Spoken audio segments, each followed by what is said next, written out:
আহাব্বুল কালামি ইলাল্লাহি আরবাউন সুবহানাল্লাহ আলহামদুলিল্লাহ ওয়া লা ইলাহা ইল্লাল্লাহু আল্লাহু আকবার লা ইয়াদুররুকা বিআইয়িহিন্না বাদাআত। মাশাআল্লাহ, অনেক সুন্দর হাদিস। এই সুন্দরটা কি ঘুরে মাশাআল্লাহ, সুন্দর একটা কি হাদিস। হাদিসটা কি? সামুরা ইবনে জুনদুব রাদিয়াল্লাহু তাআলা আনহু বর্ণিত। তিনি বলেন রাসূল সাল্লাল্লাহু আলাইহি ওয়াসাল্লাম বলেছেন, কি বলেছেন?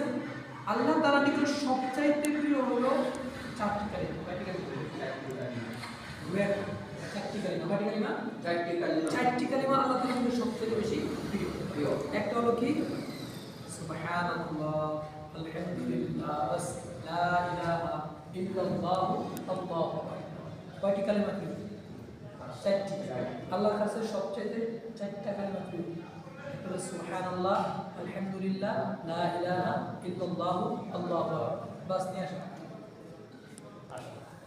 তাহলে কয়টি কালিমা প্রিয়? চারটি। কয়টি কালিমা প্রিয়? চারটি। এক নম্বর হলো কি?